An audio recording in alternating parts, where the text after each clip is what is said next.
Hello, everybody, and welcome to the newest episode of the Theater Enthusiast podcast. As always, Hot Priest candle is lit. I am drinking out of my Hot Priest mug. I didn't even show my guests what it looks like. See, the mug says Oh, Neil that's on the hot. back. Isn't that That's hot great? and priestly at the same time. Yeah, priestly and non-priestly. Well, that's what the Hot Priest was. Anyway, welcome, writer, artistic director, sometimes actor, as you and I have said. Please welcome Jack Canfora. Wait, can you hear that? Yeah. I actually, A little bit, right? a little bit. Yeah. I mean, I don't have to hold for applause, but any applause I get, I'll take. Yeah, what is it, like the Lady Gaga song? You live for the applause. That's true. Yes, That's so but true. it'll cut out on Zoom. So if you listen to the podcast, you'll hear and then it cuts out. But as long Yeah. as you can hear it, Believe me, I'm used to that. that So, I yeah. don't even get applauded, you know. Really? I applaud myself with greatness every day. That's great. It's like we're doing an affirmation podcast. Oh yeah, it's like, oh, you look in the mirror, you're wonderful. I'm just like, I just know I'm great. It's fine. Anyway, Marble. Yeah. hello. Thank you for Hi. coming on the Thank you for podcast. having me. Of course. So we always start with the very basic, simple question. Where are you from? I am from I was born in Bayshore, Long Island, New York, and I Mhm, currently live in Huntington, New York. So I've moved from the South Shore to the North Shore, and I've had many, many other places in between. mhm. I'm from Long Island, so I Oh understand. yeah, where? I grew up in Wantagh, and Okay. yeah, but I was actually in Old Westbury this weekend. So Oh, very when I nice. was taking like the train to Old Westbury, it's like the Huntington line. That's my line. Yeah, but when Hmm. I took the train on Friday, it was the Hicksville line. It was a little different. Yeah, yeah. Long Island Railroad. Yeah. Don't get me started. You know what? I feel like that's a different podcast for a I think it different time. is. I think it is. Maybe you could write a play about that, like Strangers on a Train, but Strangers on the Long Island Railroad.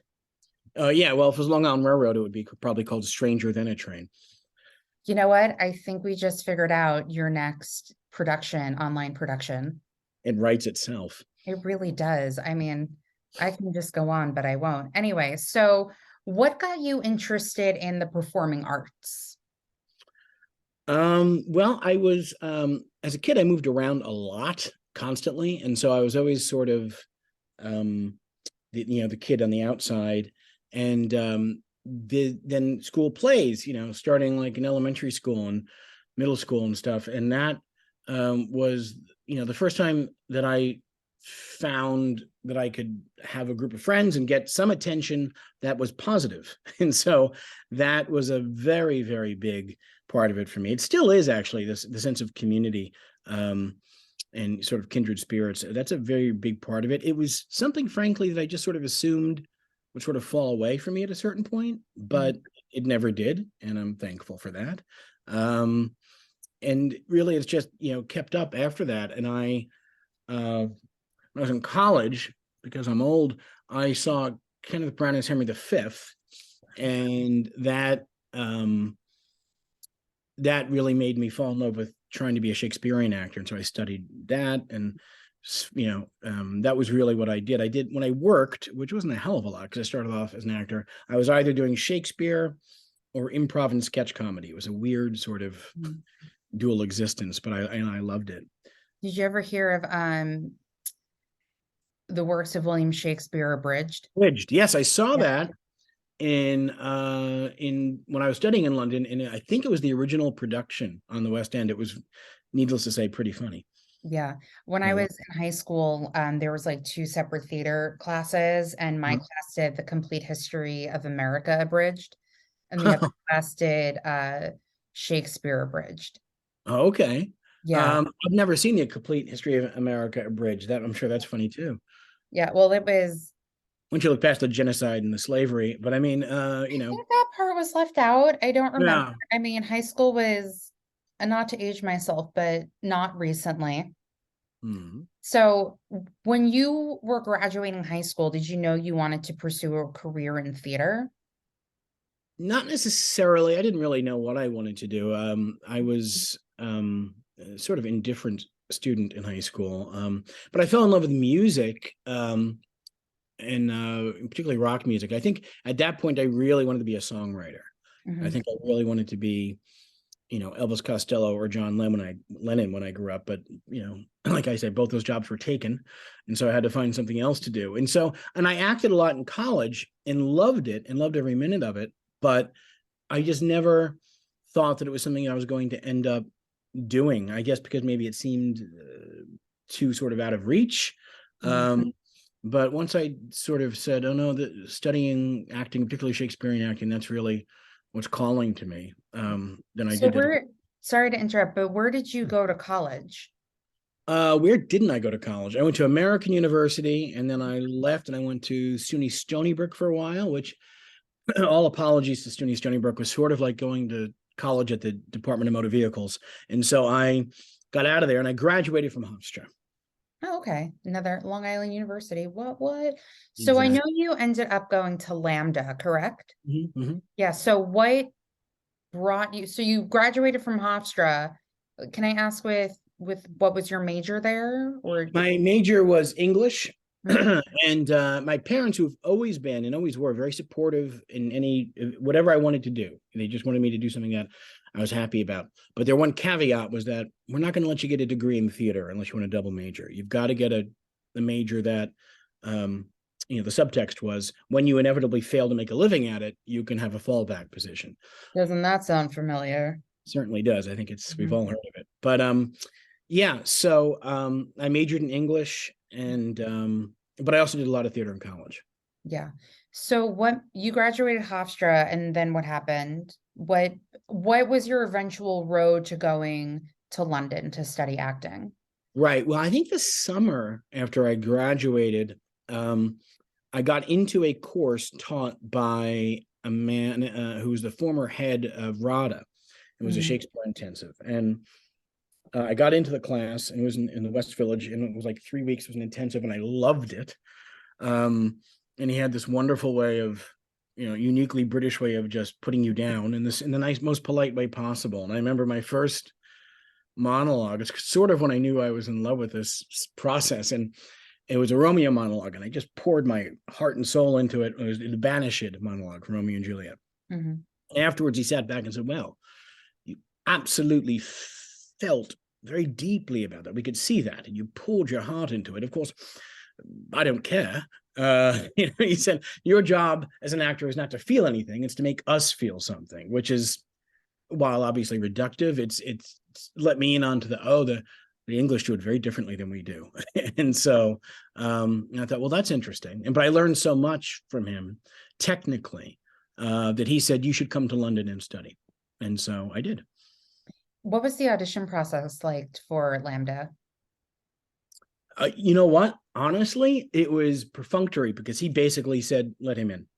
So I was very lucky. It was 2 monologues. It could be classical, didn't have to be Shakespeare. And they wanted a little bit of diversity in your monologue. So I think I may have done the Banished speech, and I did something from, I remember it was a cliche. I can't even remember what it was, but it was from a Shakespearean comedy. Oh, it was a Benedict speech about where, he realizes he's in love. Yeah. So when you were studying in school, did you in London, were you also able to audition and act outside of school, or what was that process like? No, well, first of all, it was technically forbidden. Not that stopped me from doing certain things in my life, but it was pretty intensive. You didn't really have a lot of time. And I also went to a 1-year program. So it was just like an intensive. And so, including a summer. And so I was just personally worked to the bone. You were there like 8 hours a day, or thereabouts. And then, you'd hopefully go to the pub with some friends afterwards and maybe see a show, maybe sometimes, but because we got a lot of free and discounted tickets. But we'd have to often rehearse outside of the class too. So there was very little time, except maybe sometimes on weekends. But and also being an American, I think that would have been problematic in terms of unions and visas, etc. But to be honest, I didn't really even consider it. I was just truly there to learn as best I could. Yeah. What would you say was your biggest takeaway from that experience? My biggest takeaway from that experience, I think, was apart from cementing my lifelong Anglophilia, um, was that it's a marriage between sort of that incredibly technical classical British drama school approach to things with an American sort of emotional availability and intensity. I think is very useful, and that's why my own pet theory about the actors that came to prominence in like the 90s and late 80s, like people like Gary Oldman or Emma Thompson and Daniel Day-Lewis, and I'm forgetting a slew of others. I think part of what mazes many of us is their versatility, and that's about technique and craft, right? And in a lot of English drama schools, they assume that you are going to feel things emotionally and deeply. That's a given, but that's not an end in of itself. It's how to modulate it, how to summon it, not in an artificial way, but a craftsman-like way when you're not in that moment, 100%, which you can never be. And so to me, that generation of actors is stunning to me. And I think it's in part because they had the technical training, but they also grew up watching Pacino and De Niro and, in Brando. And so they fell in love with both types. Mm-hmm. So after Lambda Hapton, what was your next step in your career?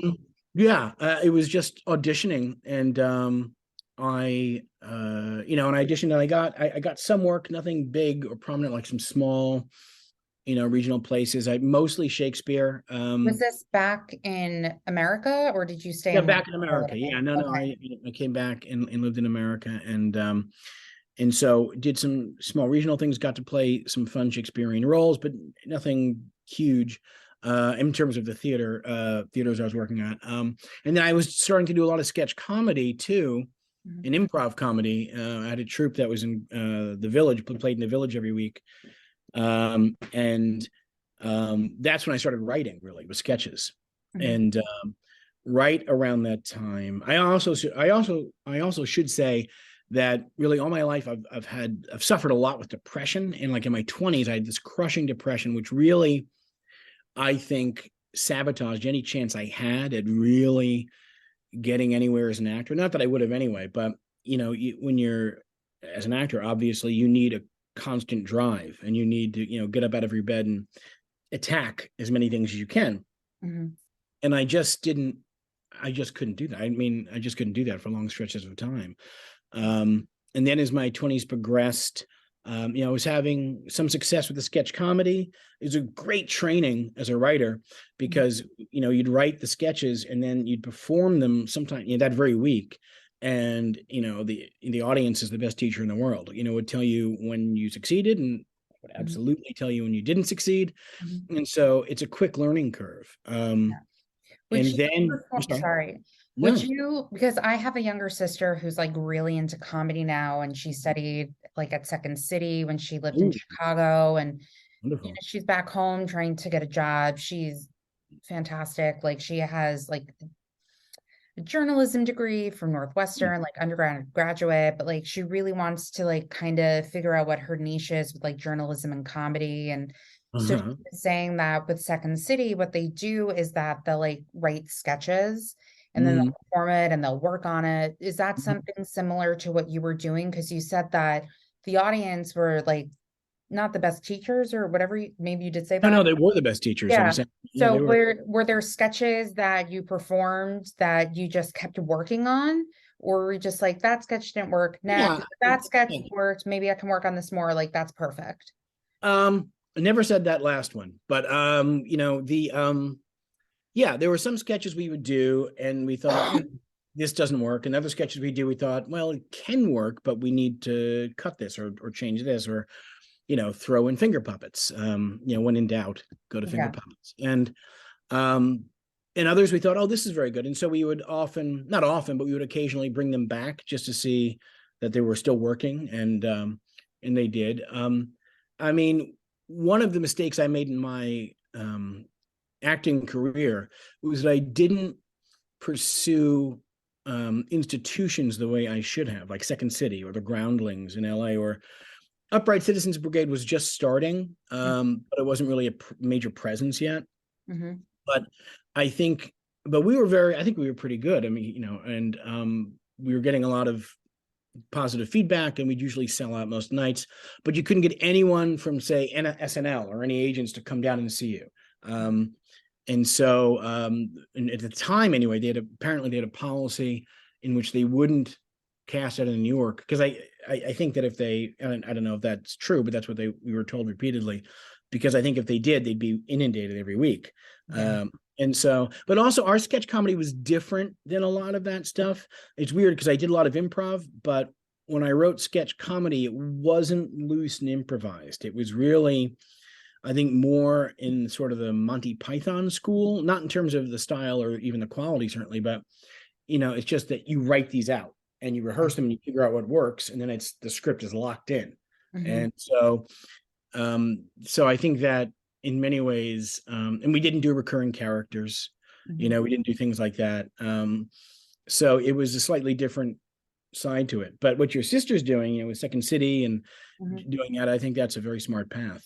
Yeah, it's so funny that you mentioned SNL, because I'm a huge SNL fan, and you just like over the years can just see the evolution of like the sketches and all that. So like the years of Molly Shannon and Chris Kattan and Sherry Terry and Will Ferrell, like that era had the recurring characters. Yeah. And like as you moved on, like even now they don't really have recurring characters unless they're on Weekend Update. Like they don't Right. They have like recurring character sketches. And like back in the day they used to. So it's very interesting that Yeah, it's interesting that they've moved away from that model. I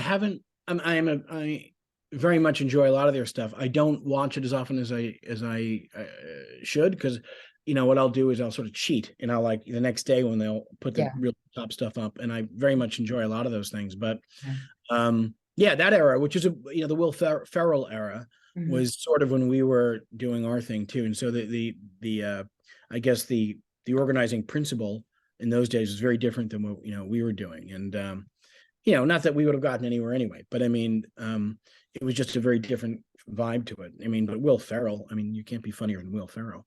Yeah. So what kind of led you into playwriting? Right. Well, I think the sketch comedy was sort of the gateway drug. And then right around that time, the sketch group disbanded. And at that time also, I just got married and I was going to have a child. And as I say, I knew he was going to want to eat every day. So I had to get a day job. And that was a bit of an existential crisis for me. And then I, realized, well, I can't act anymore realistically in a professional sense, because I can't, if I get a day job, I can't go on auditions, very often. It makes it very problematic. And I certainly can't, even if I'm cast, go away for 5 months, and then come back to the job. So, but what I realized was, well, I can try writing. I can do that at home. And so I first started trying to write plays right around that point. And and I found that I was okay at it to begin with, and then I felt myself getting better at a clip I was happy with, and then I got lucky, and then got the first full length play I wrote got produced at a small regional theater. And so, and which play was that? It's called Place Setting. I look back on it now, and I mean, it got very nice reviews, but I look back on it now and think, it's a little. Well, what's good about that? It's your place. You can always go back and revive it. That's a very good point. That's a very good point. But fortunately, I've been fairly prolific. I've written a lot of plays, and so I've usually not at a lack of. So I usually tend to go forward. Now, my second play, which is called Poetic License, which was produced, and the rehearsals were a disaster. The lead actor couldn't get off book, and so we had to replace him 4 rehearsals out. And only then, when we could listen to the play, we realized, wow, that last 15 minutes is a train wreck. And so I never really got the chance to finish it, but I was encouraged to rewrite it. And it eventually got done off Broadway. But even as we were rehearsing it off Broadway, 50 minutes still wasn't quite right. And literally, I was rewriting it every night until load in. And then I think we sort of got it right. And then and fortunately, by the time it opened off Broadway, it did well, got nice notices. Yeah. Can you, I'm just like, I have like a thing of notes because I wrote down a lot of your plays. So Play Yeah. Settings was actually a finalist for the New Mm. York Star Ledger's Best Play of 2007. And that was along with Elaine May and Everett Albee. Edward Albee. Yeah.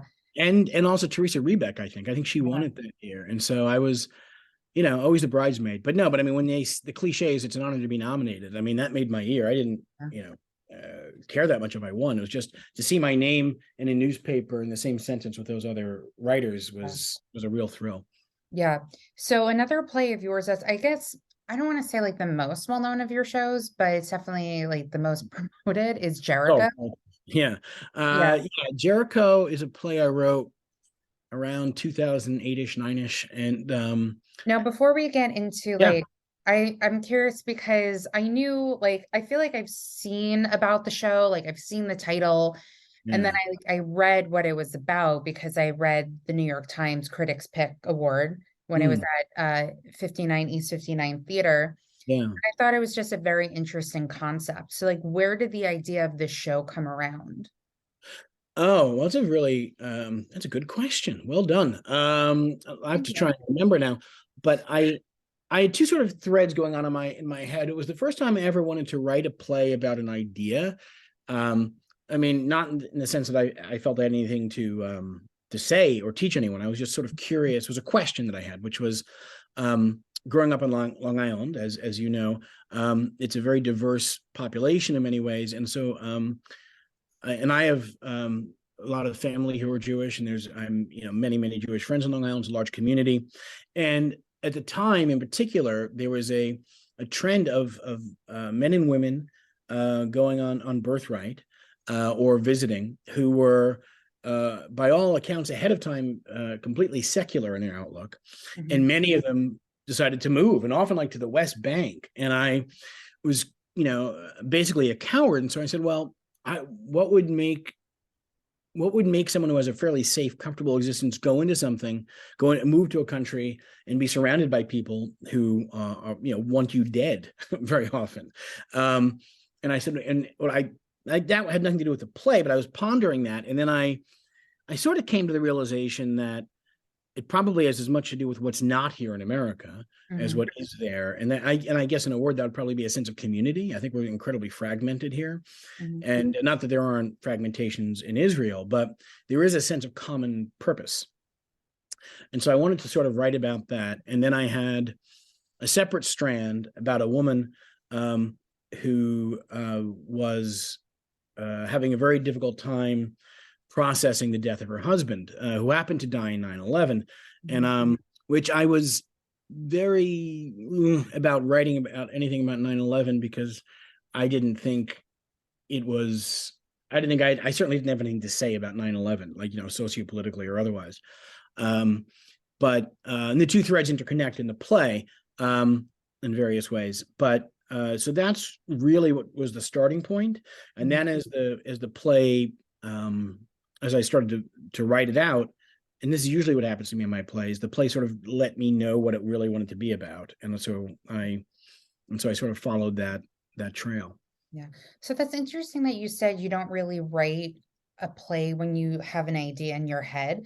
So, because you have written so many plays like before and after Jericho, Yeah. where do you just sit at a computer and just let it come out of you, or how does a play come about out of your mind and into whatever you type into?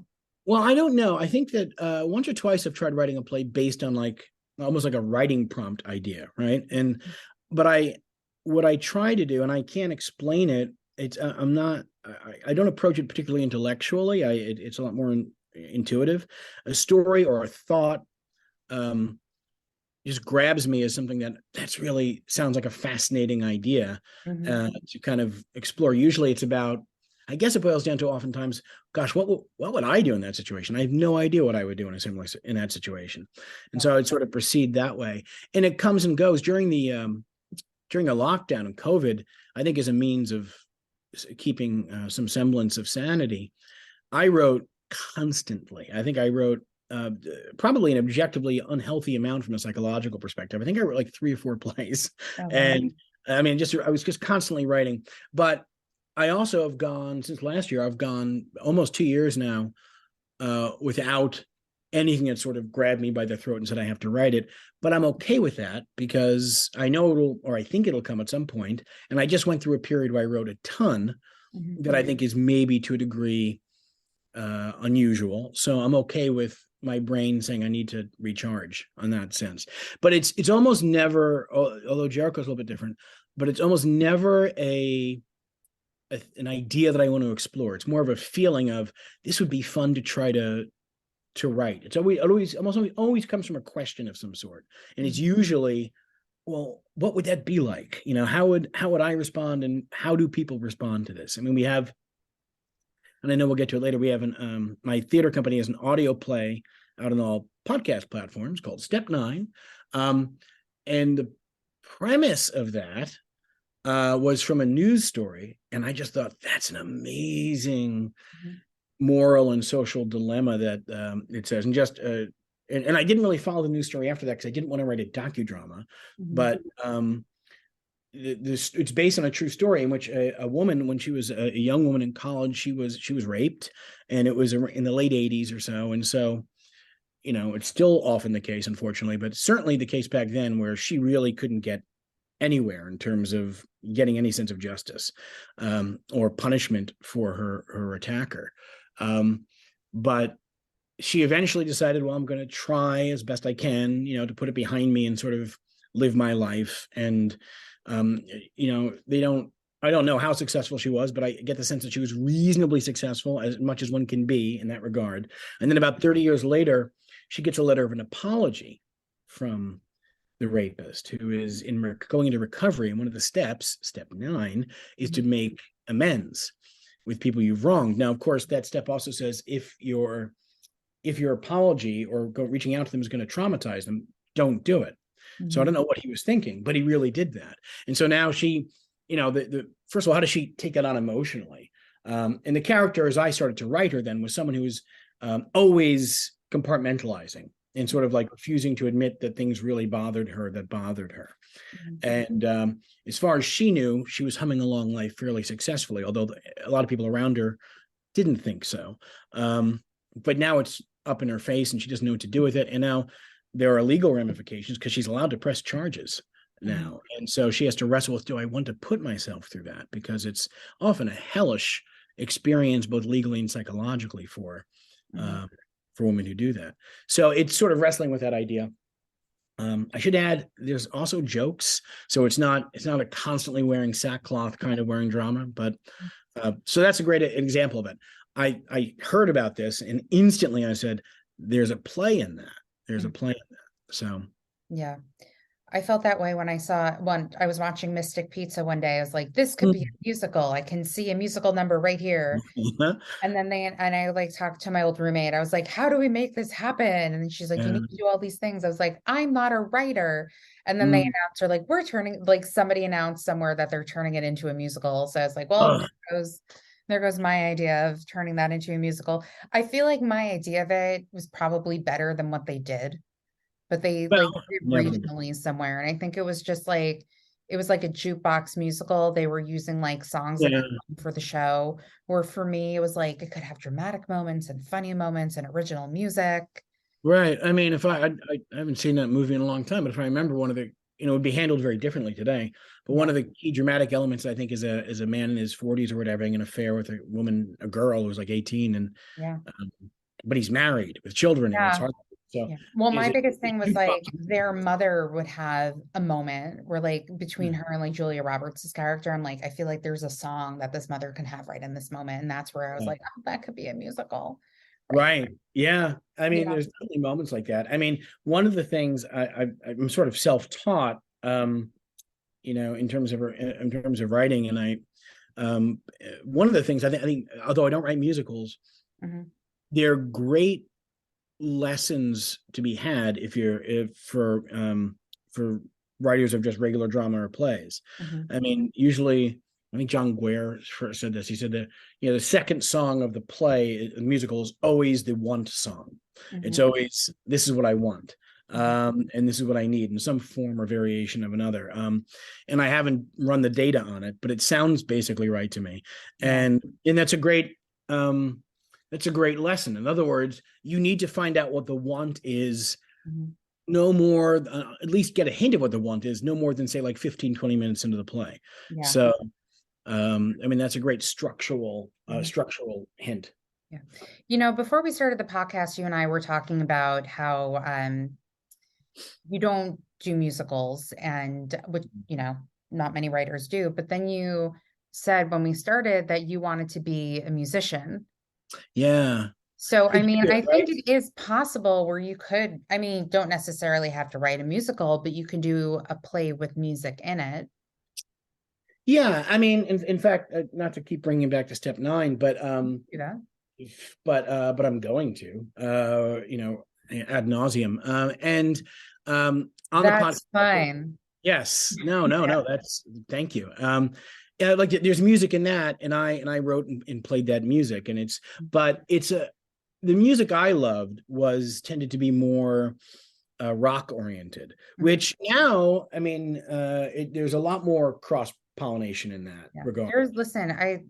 There's so many different types of musicals and plays with Mm. music, and I feel like nothing's really off limit. I mean, they had a Broadway musical about Tupac, so Yeah. I did not see it, but I mean, yeah. Yeah. No, I mean, listen, I don't think that there are or should be many boundaries. It's just, and I've thought about that myself sometimes, because I thought, well, I really love music, and I write a little music, and I love writing. So why is there like a Berlin Wall in my mind between the Well, two things? maybe you just need to write a show about a musician and then write all the original music for the show. That's true. Actually, I have written a show about a musician, but the musician was so apparently so good that it was one of these things where I said, well, the audience can never hear the music because it's always going to be much better in their heads than anything. Certainly, I'm going to write, but even if you hire a great songwriter, Mhm. it's not going to be as. It's always better to have that in the audience's imagination. Just like in a lot of horror films, it's usually better when you barely see the actual monster. Yeah. Well, I think that's the point of preference. Like if you feel that way, you feel that way. Other people Yeah. might not. Trying to think. There was that play One Man, Two Governors, and like in between scenes, Love that. they would have like Yeah. little musical numbers. Loved that And I play. actually have the cast recording of that, like Ooh, of that show that they did. yeah. I bet Yeah. it's wonderful. I saw that and fell in love with it. And I loved the musical interludes. It's Yeah. just, it was Yeah. wonderful. So they took all of those musical interludes with those musicians and they turned Mm. it into put it on an album, and it's on my phone. That, yeah, Yeah. well, it's great music. It's very Yeah. bouncy and enjoyable. And Mhm. of course, the whole tone of that play is, it's basically a farce. Yeah. Um, which sounds like an insult. It was a farce. No, but I Yeah. mean, it's a farce, which is Mhm. so fun. And the whole, Yeah. the evening is like, this is going to be great fun, and you're going to Mhm. put all your troubles aside and just laugh your head off. And God, I love those plays. And Yeah. so I think the music fit in brilliantly with that I conceit. think there was also, that's like bringing me back to like another play that I saw on Broadway. Like to this day, one of my top going theater experiences was Brief Encounter, which, Oh, okay. yeah. And they had like, I think they had like some interludes in between, but like some of them were musical, where one of them was like playing on a cello or something, Mm. like slowly coming back to me, but like not in a like way, just like a fun little cutesy thing. Well, cellos, Yeah. And cellos then are at the end of the play, like after like everyone bowed, like the cast came to like the back of the theater and they were actually playing music, like upbeat type music. mm, I think like the two that's ladies were fun. playing spoons or something. That's Yeah. fun. So it can work in a play setting. Oh yeah, absolutely. And like on Once is a great example of that. I loved that musical. And One of my um, favorite musicals of all time. yeah, well, mine too. I mean, and like I said, I'm not a huge musical guy, but that's among my favorite shows I've ever seen. Mhm. Um, and the way they began the show, you're up on the stage, and these musicians playing, and it's just beautiful. Of course, the music is also gorgeous too. Yeah. I had an actor on my podcast a little while ago, and he like was one of the replacements in once. Mm. And I like was talking to him like, oh wait, he doesn't realize like my love of this musical. And I told him like I can have an entire podcast episode just talking about this musical because I just love it so much. Yeah, Um, it's so beautiful. getting back to Jericho, you won, hold on, I wrote the Edgerton Writing Award for that. Yeah, Yeah, yeah. and for your other play, The Source. The Source, yeah, which Yeah. was in 2019. Yeah, I mean that was very nice. I mean it did very well. They did a lot of regional productions of it, and was part of something called the New Play Networks, National New Play Network, so rolling world premiere. So there Mhm. were like 4 or 5 productions of it in that year or so, and a few others subsequent to that. And it's gotten a very good reception. So I feel very lucky about that. And then when we took it off Broadway, it did very well too. So and actually it was published and actually went into a second printing. So I felt very, very special about that. And probably made me about $18, but I was very happy. 18's better Take it. than nothing. That's right. No, So, but it's oh, sorry, go ahead. no, no, no, I'm done. So the pandemic hits, every theater is closed. Mhm. You're writing 15 million plays at once. Yeah. How did the new normal rep start? Well, And tell the folks at home what it is. New Normal Rep is an online theater company, which incorporates a lot of different things. We certainly do. We have something called the Incubator Series, where we have essentially staged readings of Mhm. new work and in work that is being workshopped.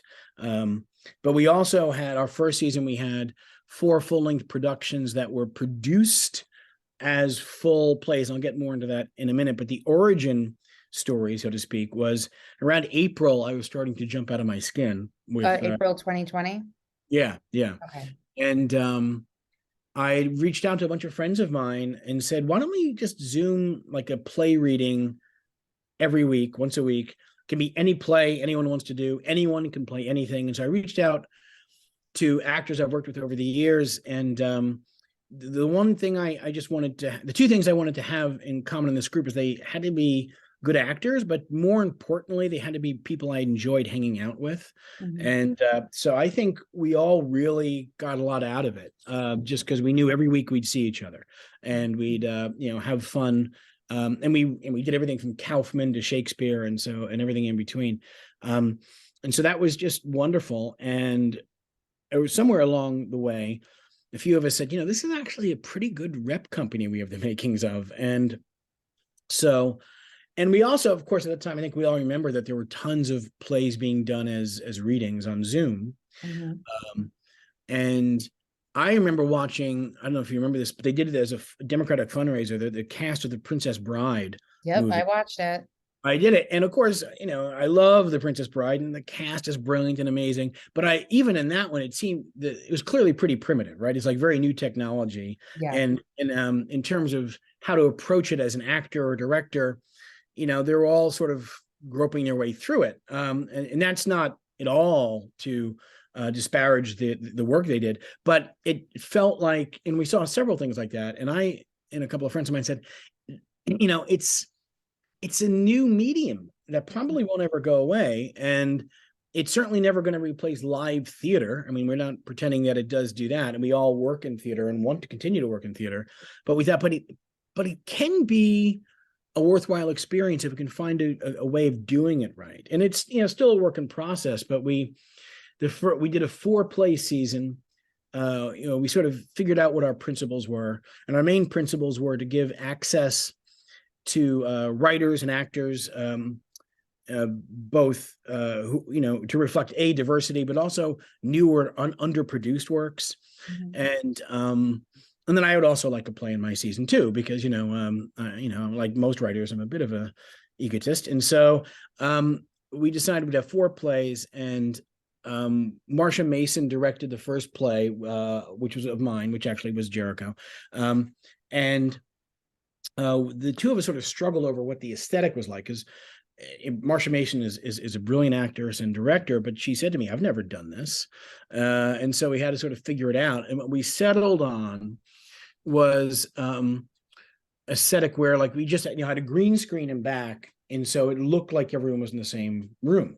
But we made a choice that it would be everyone, all the actors be facing the camera. Now they wouldn't have scripts in hand. We had a mechanism where the script was sort of a scrolling script. So, but they all knew the play very well. So even if they weren't off book, they were close enough to it. So they were clearly just acting into the camera. And what a lot of people found who saw these plays that they liked was it. A lot of people said it gave them the sense that they were actually physically in the scene with the other actors, which is an experience they've never really experienced before, because it's not really done that way often. And we really were excited by the response. And then we did Two Sisters in Piano by Nilo Cruz, who actually was kind enough to direct it. And it took a little momentum on its own. Jimmy Smits did that production with Daphne Rubin Vega, and that we learned from that, and we built on the next one. And the next one was a brilliant play by Nicole Salter, and directed by Awai Tempo rather. So, it was we were just very thrilled with the amount of talent we were getting to be in these works, and how excited people were to sort of tackle something that's brand new and has its own constraints, to be sure. We're all aware of all the problems of doing online theater, but I think it also presents opportunities, because the other main goal we had philosophically is we want to democratize theater. Theater is too expensive, and it's also so geographically limited. If you don't live within a very relatively small parts of the world where major theaters conglomerate, you're out of luck.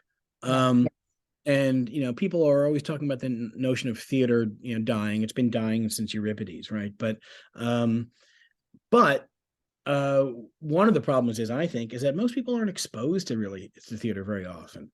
I grew up on Long Island, and my parents, who are both very educated, very bright, cultured people, never went to the theater. So I lived about an hour outside of the city, and I almost never went to the theater.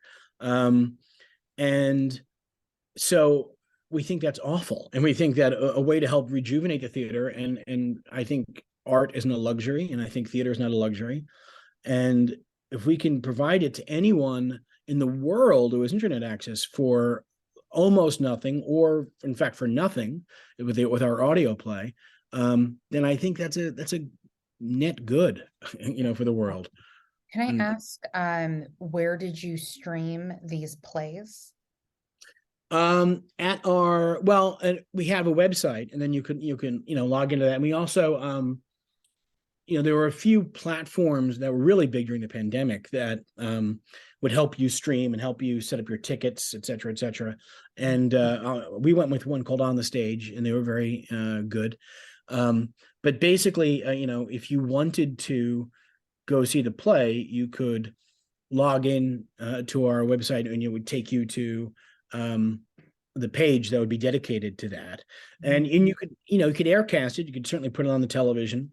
But what we found out pretty quickly is that, these online plays are a little bit different, and obviously in very different in some ways from theater, but it's also different than television or movies.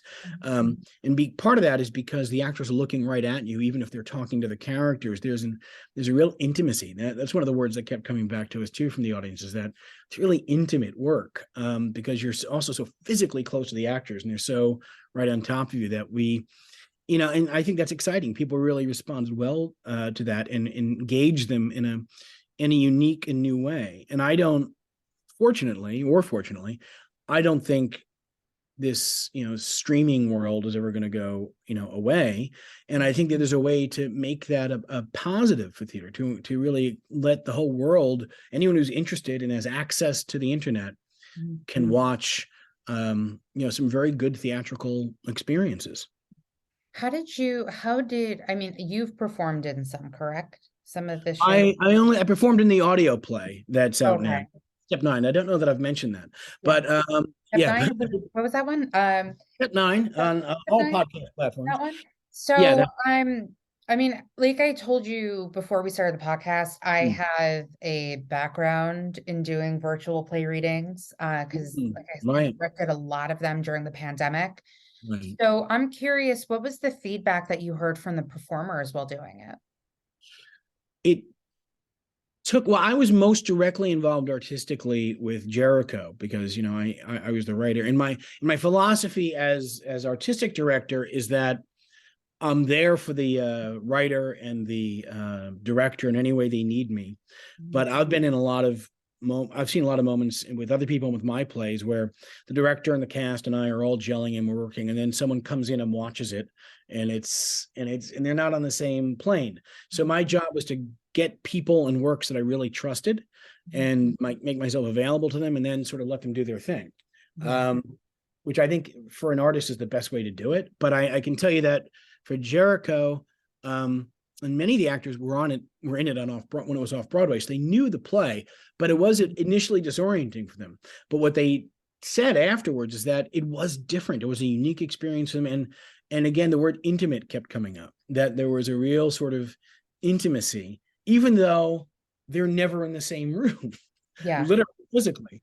Um, it allowed for, I mean, just looking at that actor, because the screens are set up so that you would see the other actors you were in the scene with Mhm. that close up. And it, and it could have been, of course, the time that has passed since it was off Broadway too. But, I'm very proud and happy with what it did off Broadway. But I think it was actually a richer experience of watching it online.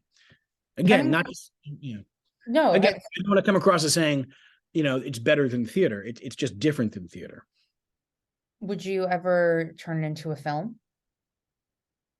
It's certainly possible. There's a question of, money. I mean, one of the advantages of online theater is that it's by no stretch of the imagination cheap to do, but compared to a brick and mortar playhouse, Yeah. let alone a film budget, it Mhm. is a lot more economical, which in turn makes us able to charge relatively little. I think we charge something like $20 a ticket. Mhm. And if you are a student or a theater artist, we'd give it to you for 10. And if you didn't have anything, we'd give it to you for free. Our main goal is to try and really democratize this as much as possible. Mhm. Yeah, I'd love to do it as a film, because that would mean someone would have given me the budget to do that. There's a lot of things that I personally as a writer, and I've written a couple of screenplays in like unproduced, and some TV limited series. So I'm certainly excited by the idea of writing for those, mediums or media. But to me, like you said earlier, but there should be no boundaries. I mean, things can Yeah. be elsewise. Actually, Marsha Mason suggested to me that we work on Jericho's screenplay, so that might be in the offing. Yeah, because you're saying you think it worked really well online as like a visual medium, so Yeah, that kind of leads its way to film or, it like can. a TV movie or something, like Yeah, the it can. HBO movie. Right. Yeah. I mean, well, that would be, boy, would that make me happy. But the other thing too, that what we found, and as a playwright, I was happy about this, is that the medium really sort of privileges language in a way, Mhm. um, that generally speaking, film does not. And so, but I mean, there are different writers who do have different styles. Yeah. So anyone who would agree to produce this film would have to be okay with the fact that a lot of it is people talking. Mhm. Which, and I love those And a movies. lot of plays to movies or to Exactly, like, exactly. Well, I mean, The Whale out now is The an example. Whale. Mhm. Yeah. The one that just like stuck in my head was Dinner with Friends. They did that as an Right. HBO movie. Yeah, yeah, but that also lent itself beautifully to sort of expanding the canvas in terms of Yeah. different sets and locations. But yeah, no, I'm not opposed to as many media as possible. I'm down for it. So with your new normal rep, are people still able to watch the plays? Or is Well, it just like yeah, you were due to certain like union union restrictions, etc. only allowed a certain amount of time to perform it? Or Yeah, we're usually ranking for about a month or so. However, it's funny you should mention that, because um, for listeners of this podcast, we have arranged Jericho is available to listeners of this podcast because You. if you go to the website, newnormalrep.org, /bonus, it'll take you to a portal for that, and you type in the password, which is capital NNR 2022, and I'm then gonna you have get to to write watch this it. down, NNR 22. Yeah. And then you will have access to that. The main issue with unions was really the Directors Guild. I'm sorry, no, that's not true. The Dramatists Guild. And since I wrote Jericho, I was okay with it, So I waived my compensation for it, just as I did, during the regular thing. So the other plays, so in other words, we're doing one of my plays, which I feel a little self-conscious about, because it just seems so icky that if I have this theater, we're doing my plays. But this play we're doing because it, in terms of union issues and compensation that directors want, and are entitled to. This and I keep on saying directors, but I mean playwrights and directors. And so we were fine with that. Marsha and I were fine with that. So so it's available. Yeah, and I would love people to watch it. That's great. Yeah, I'll definitely post about it on my very little social media following on Instagram. So we're gonna get into step 9. We're not at Yes. step 9 yet. We're not at the 9th step of the I mean, the podcast. audio play step 9 Yeah. available on podcast Oh, it's platform. an audio play? Um, Yes. Yeah. Anyway. so what I'm trying to figure out like what I'm saying. So Okay. you did these plays. So kind of what's your next step? Like what's your next goal for the new normal rep? Do you still want to continue doing these virtual plays? Yes, we Or do do. you just are you kind of like looking at both? Are you thinking more of an audio play? Do you want to turn step 9 into a visual? Yeah, I mean, it's very possible. I mean, the thing with step 9 is we chose it in a way because it lent itself well to the audio experience, but also it's ridiculous, but because it has 7 characters, that renders it endemically unproducible in like 80% of the theaters, because the cast is, quote, too large, which is ridiculous, but it's the truth of the matter. But we're open to all of the above. We loved the audio play experience. We think it has a real potential, and it's growing in America. In the UK, it's always been Yeah. part of their culture, radio plays. We'd like to do all of the above is the answer. What we're doing this year, this season, we slowed down a bit because we're really doing right now is we're pursuing grants to make it financially sustainable for us to keep on producing, the fully produced plays, as well as the incubator series, where we really want to give writers who may not otherwise have the opportunity to hear their work a chance to do that. And we lose money on that, which we're fine with. But I mean, for example, there are a couple of writers, one of whom I'm thinking of right now, who's based in Ohio. And so she got to hear the play done by really good professional New York actors, which she told me, she said, there's no way I would have ever gotten to do this normally. And so as a writer, I know firsthand how invaluable it is to be able to hear the play, and so it was, it's great to be able to try and do that. That's part of what we want to do as well. Yeah. So now we're at step 9. Let's talk about it. So you Yeah. already told us where the idea kind of came into play. So what made you guys want to do this as an audio play as opposed to like an actual virtual production? Well, first of all, it was the idea of as we were applying for grants this year, our budget was a little bit smaller than it was last year. So, but we wanted to do at least one fully produced work. And so I hit on the idea of an audio play because, while by no stretch of the imagination free, it was less expensive. I thought we were able to sort of kind of basically do it within our budget. So that was so the medium sort of drove the mission. And we chose step 9 in part because of the cast size, but also it's relatively long play. It's not incredibly long. It's probably like 2 hours, 20 minutes or so, which is not an unreasonably long time for a play, but it's also perfect for serializing, which we did. So it's in 8 episodes. Of course, if we were smart, we would have made it 9 episodes, but we couldn't really stretch it that far. And so it just seemed to check a lot of the boxes for what we were looking to do with it, because we, if you want to binge it and listen to it all at once, you certainly can do that. But a lot of times people only have 25 minutes to listen to it. And so we broke it into dramatically justifiable sections. And so we thought it was sort of a natural fit in that regard.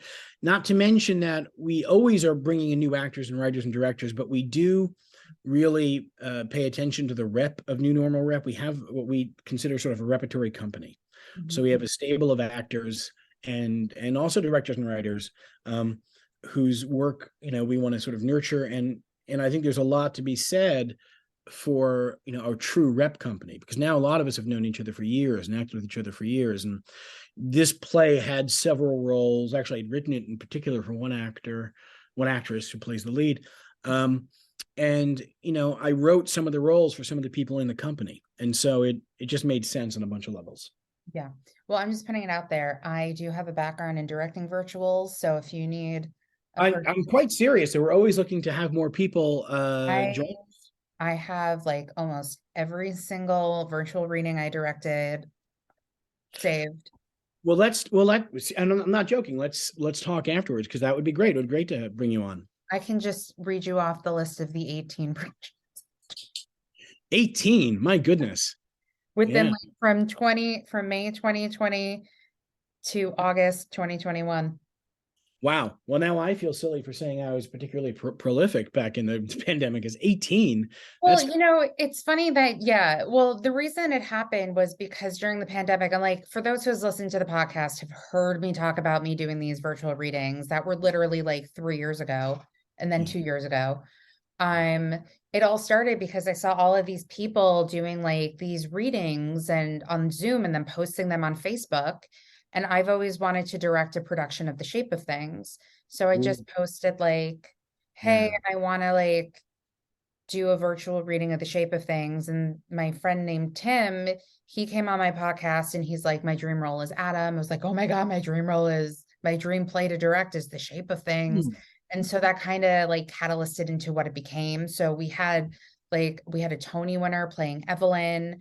We had like a bunch of other Broadway people. Neil LaBute did the Q&A with us after. Oh, And that's great. yeah, and because of that, we started our own virtual play reading company that dissolved, and then it was like rebirthed into something else um, Mm-hmm. in 2021. And so we just like Right. every month we were doing like two, and then the people watching the readings kind of died down, and things started opening up. So that's kind of we started to kind of do it once a month, and then we kind of Yeah. stopped doing them. And there was also a clear fatigue that was Zoom fatigue, which is kind of one Yeah. of the things that we were very conscious of, and seeing how we could try and Mhm. work around that as best we could. No question. But that sounds very exciting. And so certainly COVID was a tragedy. But actors want to act, Yeah. so you're depriving, writers and directors and actors, of, the stuff that they do. I mean, that to probably an unhealthy extent, many of them find inseparable from who they are. And so there was a lot more, there were a lot of gates that were open, right? There were a lot fewer gatekeepers. Yeah. And I'm glad you were able to sort of clearly, use that for something that sounds really interesting and positive. Yeah. And and we didn't charge anything. The readings were free. Like the actors did them for free. I mean, depending on who the playwright was, we paid for the rights and all that stuff for the play, but it was for donations for the Now Entertainment Fund, formerly the Actors Fund. There we did a reading that we decided to raise money for the Trevor Project. And then like the other organization was Broadway Cares. Nice. Great. So we're like, donations are strongly recommended if you're watching and all that stuff. So, and I think people were just so happy to be watching something. Yeah. Yeah. There's a woman in my company who's a brilliant actress, and actually she directed Step 9. Actually, it was a directorial debut, and she was brilliant because she's frustratingly smart.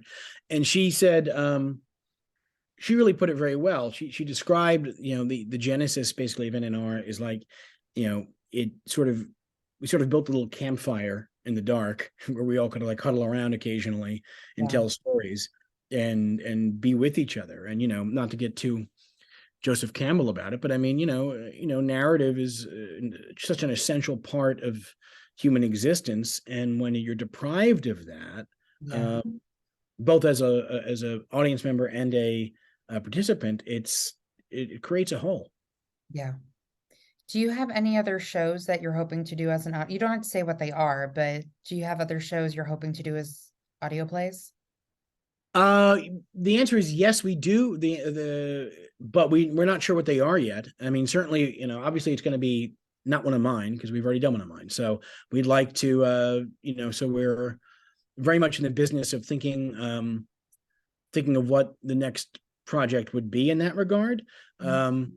We need to see too. I mean, we need to get grant money first, frankly, before we do a lot more. Mhm.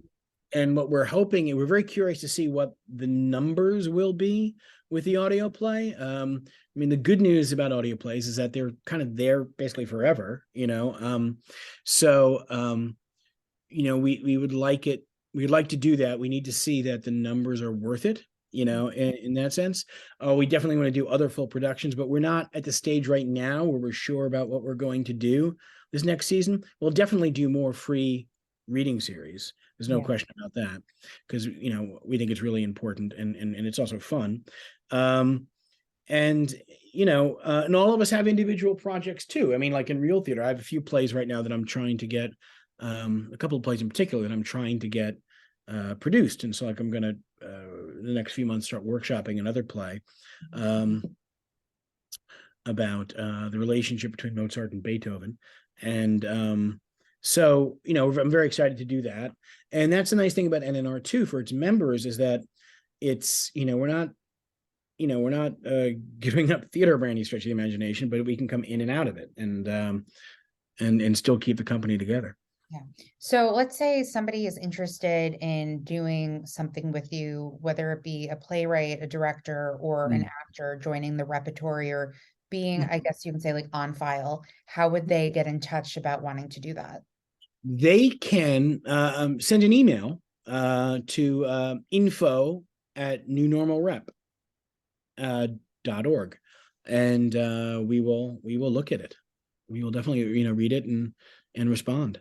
Very cool. So how long do you foresee these? Because I know you're saying like, um, I'm also very tired, so I apologize. My brain is like farting right now. What am I? It's fine. I'm keeping up with you, and otherwise I may not be able to. So Yeah, that's good. my brain is like as I make an actual fart noise on this podcast. You're welcome, everyone. Well, So, sound effects. do you foresee these virtual plays continuing on and on and on and on for the next couple of years, or do you think it's just I kind of like, Well, I mean, it's a good question, and I'm not, I'm not. It's not no false modesty. I'm not nearly smart enough to be able to predict exactly what's going to happen. I I have a hunch that it's not going to go away in one form or another. I don't, and I certainly don't think it's in competition with theater, right? And and I think it's ultimately good for actual theater because, to come up with a weird analogy, in the 1930s, they started broadcasting baseball games on the radio, and the owners of the baseball teams were infuriated. And the same when it became televised. They're like, if people can hear and see the games, they're not going to come. In yeah, fact, the opposite happened. It exposed whole new audiences and they're like, well, I would love to go to see a baseball game. And yeah, so one of the things we want to do is give a lot of people exposure to the work who normally wouldn't be part of their cultural vocabulary. yeah, And hopefully they will go to baseball games too. yeah. No, I mean they'll go see plays. Yeah. Well, something cool that happened to me in the reading company I was a part of, somebody reached out asking for a copy of one of our readings that we did, and we're like, no, can't do that. But I offered to meet with him because of us, he is actually directing a like actual production of one of the plays we did a virtual reading of, which was really cool. So we Oh, like that's right. inspired him to do that. And Yeah. he's in Vermont doing it and he's doing it in the round, which is a really interesting concept for that show. Uh, Yeah. Yeah. Well, I mean, that's the thing. I mean, that's just a great example of sort of Yeah. what something that we're hoping to do as well. And Mhm. I love the idea that, I mean, for example, one of our best actors, who's also in Step Nine, Step um, 9, the audio play, correct? the audio play On on Normal podcast Rep, platforms, on all podcasts, Apple, Spotify, where you can hear the Theater Enthusiast podcast as well. whatever your local neighborhood podcaster is, you can find it. Yeah. But he, a brilliant actor. I mean, he's worked a lot. He's done a lot of work in television, on Broadway and off You Broadway. can name drop him, it's fine. Jeffrey Bean, great actor, great character actor, and he grew up in Nebraska, Mhm. and there I think there were some good theaters that you would go to see. But I mean, I had to Google him because I think I know who it is, but I need to look. everyone should Google him, and everyone should worship him. There's literally he's got such range. There's nothing he can't do. He looks very familiar. Sometimes, yeah, he's terrific, terrific. But he grew up in Nebraska, and obviously he found a way to pursue acting. But I mean, there are a lot of people in places such as Nebraska, or you name it, or Africa, Asia, Europe, who aren't near these cultural centers. The talent can come from anywhere, right? And so many people don't get the chance, in part because they don't even know that's a thing. Yeah. They don't know it's an option. And if we can do that on a regular basis and continue to produce work that we're proud of, obviously, first and foremost, then I would hope that we'd be able to continue for a long time, especially because it's not an all or nothing endeavor. We continue to, I mean, I definitely want to do more plays and have more actual plays produced. Yeah. And I don't think that one detracts from the other. Yeah. Do you think though, if you did a new work as like a virtual medium, do you think that would be like a good workshop for you for one of your new plays? Yeah, it would. Well, I think any production of a play is always a good way of learning about the play, Mhm. right? Yeah. So, there are, and my plays tend to be, and my guess is people who've listened this far into the podcast won't be shocked.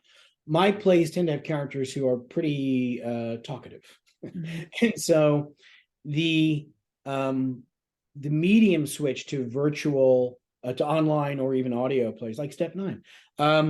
It's not that big a transition. But like in Jericho, I had to rewrite certain things because there's a couple scenes where people kiss, and that becomes awkward via Zoom. And so like you have to sort of work around that. But for my plays, yeah, it would be very useful. And I think for a lot of playwrights, it's definitely very useful. I mean, I'm of the belief that anytime you see your play mounted, you're learning a lot. Yeah.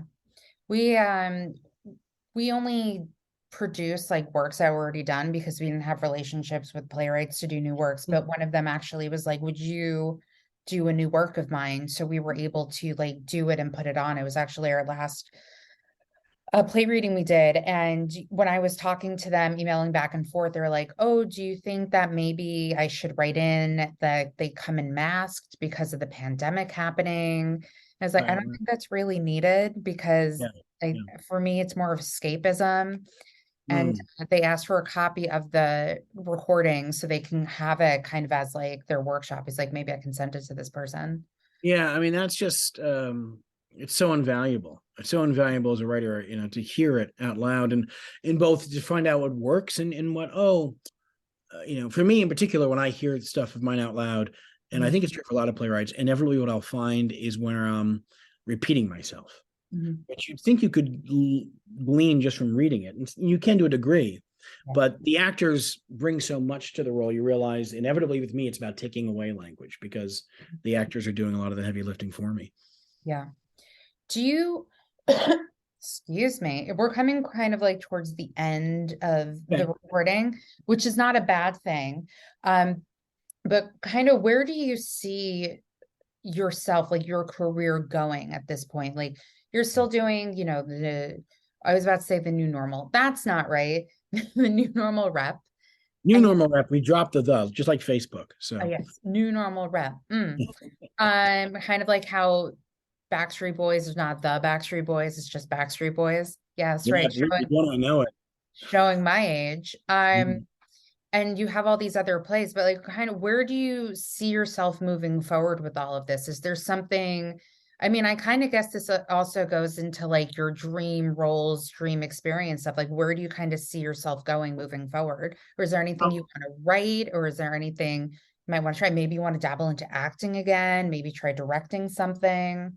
Yeah. Oh no, I don't want to direct. I'd be a terrible director. It's I'd be a terrible director, especially as of my own stuff, because my impulse, which is awful, would just be to say, no, do it like this. That's obviously bad directing. So I'd be a terrible director. I don't, I really enjoyed acting in the audio play Step 9, but it was also a little intimidating because all these other actors were very, very good. And so, but so they elevated me. What I'd really love to do is just focus on my writing and getting more work produced. It's very difficult to get your work produced in the best of times. And so that's really my focus, is to try and just continue to write as well as I can write, and try and get better and get, have there be some audiences to see it. Like my fantasy role in life would be to be like, and I'm not comparing myself to him, but to be like Tracy Letts, who's, just this amazing playwright, but also he also acts when he wants to, and he makes a nice living doing that. That would be great. But really, it's about focusing on writing and getting better at it. To know that I've done all that I can with my abilities. I would love one day to write a farce, but I don't think I can do it. It's, to me, I was thinking about this today. I think it requires a kind of mathematical brain. Mm-hmm. And so, and I've tried it in the past, and I'm like, oh no, I can't do this. And so, but my, like my sort of fantasy dream, if I, like my fantasy camp dream would be to be able to write a really good farce. Mm-hmm. But that's such a different skill set, but I also love doing different things. So maybe one day. Yeah. So you're talking about getting a play produced. So for those listening, how does a playwright get a play produced? What are the steps going into that? Well, it depends. I mean, it helps you if you have an agent, and at the moment I am in between agents, so that makes things harder. However, having an agent is by no means a guarantee, God knows, of getting a play done, as I've experienced and others have. And also, I had a play called Fellow Travelers that was done out at Bay Street Theater a couple of years ago, and it was optioned by the Schubert organization, because a friend of mine, a dear friend of mine who's since passed, named Leonard Soloway, who's a very well-respected producer on Broadway for decades, and he had a good relationship with the Schuberts, and he came to see a reading of the play, and he then invited the Schuberts, and then they said, great. And so I kind of leapfrogged in a lot of ways, in a very lucky way. Mm-hmm. But then, the pandemic hit. And so now that's sort of on the back burner for now. There are theaters that accept submissions, but that's, and then you just try your best. I'm a big advocate also, and I think it's never been easier than it is today, is to try and, make your own work happen, do like a black box version of it, and invite people and invite people and invite people. Like this play now that I'm working on, we're going to do a reading in the spring, and we are going to just, beg, borrow, and steal to try and get people, producers or people, theater ads, etc., to come and see it, and if they like it, to at least spread the word about it and try and get some attention.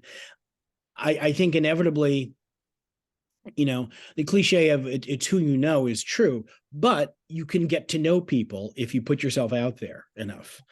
And so that's what I would recommend, is to sort of be pretty tireless about that, and to expect, like any aspect of theater, to expect tons of rejection. And it's not even necessarily a reflection of your work. It's just the nature of the beast. But be undaunted, and make your own opportunities. I really do think that's a huge part of it. Yeah. So let's talk about theater going experiences. What are your tops that you've seen throughout your life?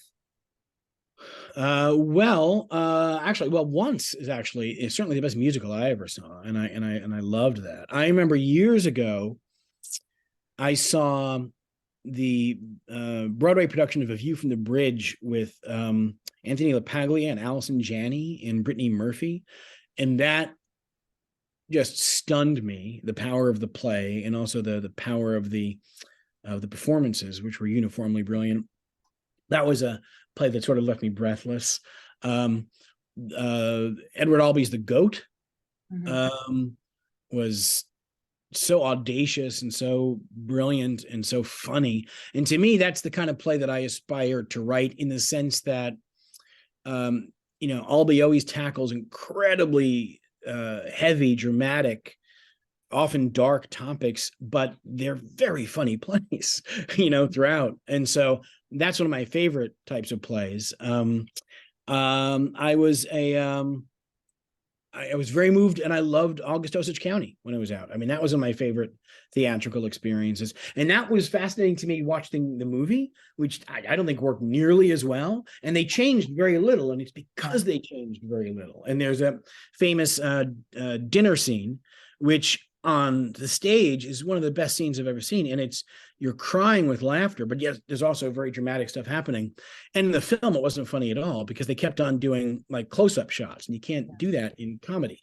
So I just remember I saw that movie.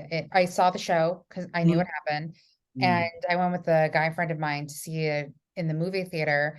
And I love audience reactions, but like I know something is going to happen and like what people's reaction is going to be. But like the reaction at the end when you find out that two characters are related and everyone's reaction, oh, it was so juicily brilliant. Yeah. Yeah. It's a great play. I think it's one of the best plays Yeah. of the American plays of this century. And there's also, and I'm blanking on the name, I can't believe it. I actually went to go see it 3 times. Jez Butterworth's most recent play on Broadway. Oh, The Ferryman. Thank you. One of the most brilliant shows I've ever seen. I saw it twice. Yeah. It's And just the first time I saw it, I was like rear side orchestra, and then I got myself a better seat to see it the second time, and I was still like shocked by what happened at the end. And I've already seen the play. Yeah. No, I mean, that's the kind of, and again, that's the sort of difference between British theater and to a degree, or both The Ferryman and August Osage County, they have relatively large casts, and you really can't do that for the most part in non-state subsidized or nonprofit theater.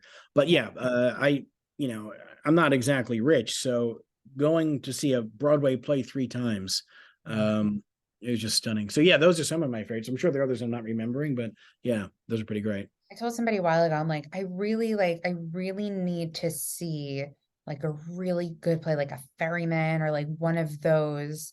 And I'm waiting for it to come to Broadway. I hope this comes to Broadway, but Sam Mendes, who he's doing in London, they're doing a production of a play written by someone something Thorne, Jack Thorne.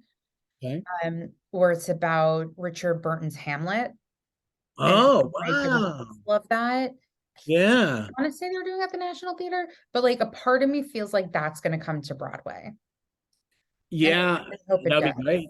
I would like to see that. That would be lovely. And I'm desperate right now to see the new production of Death of a Salesman with the largely African American cast, which is just, I'm so curious. I think it, and I've actually heard good things, but I think it's a fascinating. And what I understand, it's it adds all these dimensions to it. So, and I'm a huge fan of Miller, so I'm just always interested for a Miller play. I think that production closed. Yes. No. I know. I missed it too. But I have like no money to see anything. But yeah, well, me neither. But I have my tickets for the spring. Well, no. What am I seeing? Parade. Seeing Parade at some point, and I have my ticket to see Sweeney Todd and Camelot. So like some shows for the spring ready. Your calendar's pretty set. Before it closes, I'd love to go see Take Me Out again. I saw that on Broadway and really my God. I saw that twice. So I saw it when it was first on Broadway. Not the original cast. But the revival, I saw it when it was at Second Stage, and then I saw it again a few months ago, and it got better. It was so good. I'm a huge fan. Speaking of Long Islanders, Richard Greenberg, a huge fan of his writing. He's one of my favorite playwrights just because his dialogue is. I'm just I'm a sucker for good dialogue, and he writes it so beautifully, and it's such an interesting play and so Yeah. satisfying. And Gino Gianfrido is another one of my favorite playwrights too. Um, Becky Shaw and Blister Rapture. I can't remember any names today, but those sort of plays are the plays that I really love. Yeah, I mean, I saw it's funny because when I was in college, I directed a production of How I Learned to Drive, and it Ooh. came back to Broadway, and I saw it like 5 times. But Take Me Out won revival, and my friend's like, I can't believe How I Learned to Drive didn't win. It's such a better play. I'm like, I understand it. Like, I can kind of figure out why that play won the Tony over How I Learned to Drive, unfortunately. Well, it's apples and oranges too, right? Yeah. I mean, I think they both set out to do incredibly different things, and they both, do them brilliantly. And certainly, one has a lot more laughs and a lot less incest, if I remember the plays correctly. So, Yeah. yeah. Yeah, but what was cool about How I Learned to Drive was it was the same director as it was off Broadway. Wasn't it mostly? Wasn't it a lot of the same cast too? Yeah, it was three of the original cast members. It was Mary Yeah. Louise Parker, David Morse, and Joanna Day. Well, yeah, it must have been great. Yeah, they also revived it like I think a little over 10 years ago at Second Stage with Elizabeth Reiser, Oh, I right? remember that. I And remember. Robert Leo Butts, and he was Mm, fantastic as Peck. he's Yeah, amazing. yeah. All right, time for Inside the Actors Studio questions. Are you ready? Well, no, but let's do it. Or great. What's your favorite word? Dirigible. It's fun saying you're a Just dirigible. just the sound of it. Yeah. Just the Dirigible. I feel like you need good diction for that. What is your least favorite word? um asshole. I just can't stand the word. I don't know why. I mean, and I'm not above saying mean things about people or even swearing. It's just, I don't know. Something about it just doesn't land with me. So I'm assuming that we will not find that word in any of your plays. No, we actually do find it once or twice because, In Step Nine, the audio play now playing on New Normal Rep. we And don't see it on that, but we will, but you would see it on in Jericho, which, I've told you how to access. So yeah, if that's a selling point for you, yeah. Hear the uh, word asshole in Jericho, everyone. Newnormalrep.com. .org. .org, newnormalrep.org/bonus code NNR22. See, I wrote it down. 2022. Yep. 20. Oh, so 2022, not 22. No, as in the year. Yeah, 2022. Perfect. Okay, I changed it. We're great. What turns you on? Great conversation with friends. What turns you off?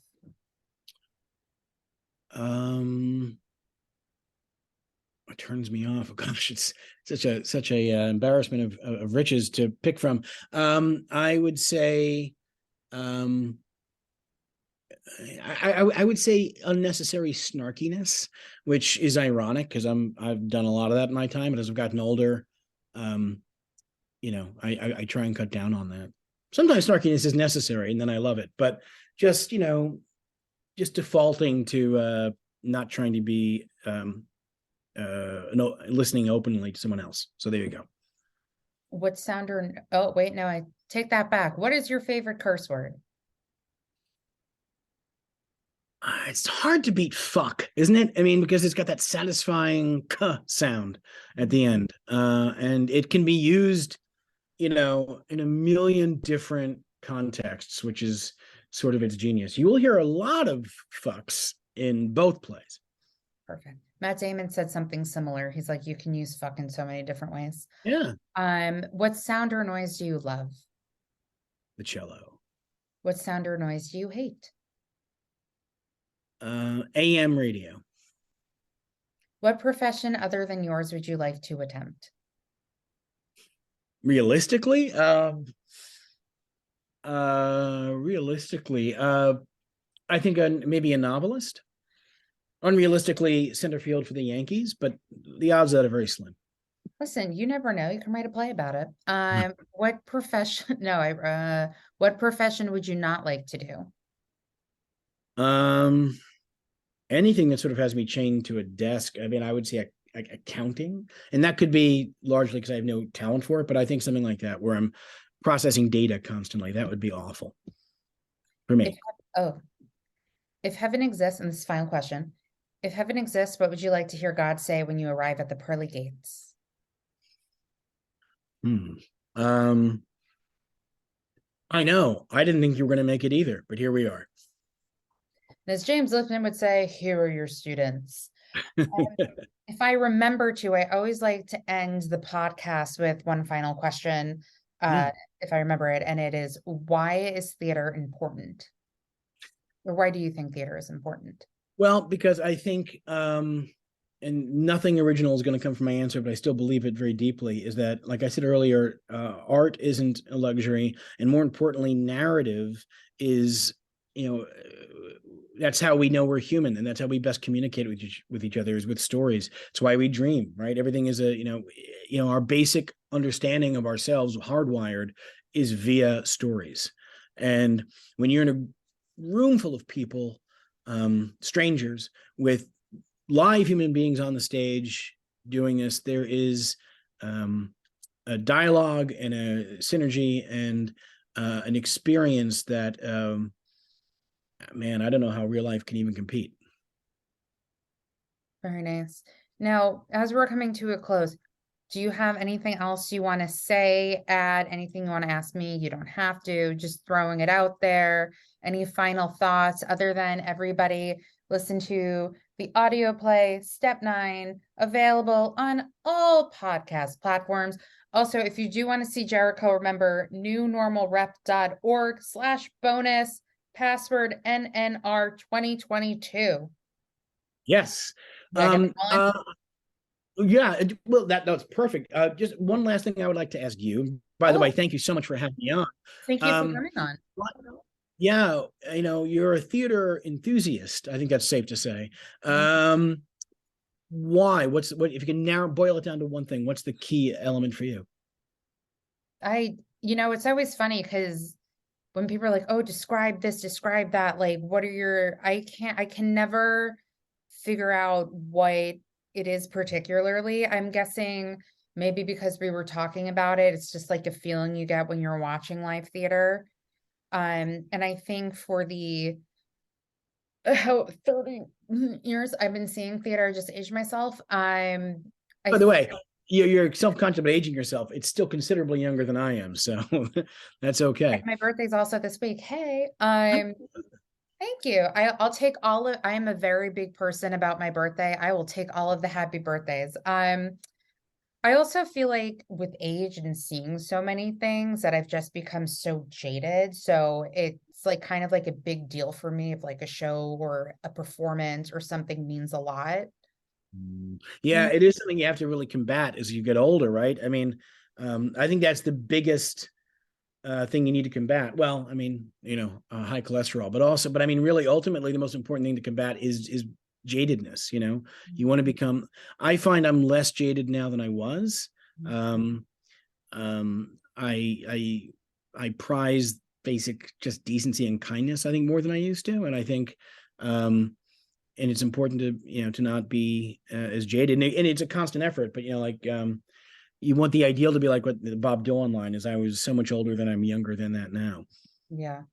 And I think for me too, is that because I'm trying not to spend money when I don't have to, because I think that just comes with age where you don't want to be frivolous with your money. So like I need to want to see a show to like go and see it. So like the last thing I saw was Kimberly Akimbo, and it was just so wonderful. And it just like such a positive message. And like if Victoria Clark doesn't win a Tony for that show, I don't know what's up. But Yeah. yeah. Yeah, no, that's great. I mean, yeah, it does. One thing, one slight compensation for aging is it does tend to sort of make your figuring out what your priorities are a little bit easier. Mhm. We can have a whole podcast about that too. Yeah. One's priorities, aging, Yeah. all of those things. Well, on that note, Jack, thank you so much for coming on. You can stay on after I stop recording. Yeah. Everyone, thank you for listening. Again, Jack, tell them where they can hear and see all the things. Well, yeah, please visit our website at www.newnormalrep.org. And if you want to see Jericho, and my goodness, why wouldn't you? You would go to newnormalrep.org /bonus. It'll take you to a page and it'll ask a password, and the password is all caps NNR 2022. And also, I just want to slip this in before we forget. We have an audio play out called Step 9. It's gotten very nice reviews so far, which is always very gratifying, and it's available on all podcast platforms. So just search New Normal Rep and Step 9, and it'll take you right to it. And also, please check out our YouTube channel, which has all sorts of hijinks and tomfoolery. Thank you so much for having me on. Of course. Thank you for coming on, and thank you everyone for listening.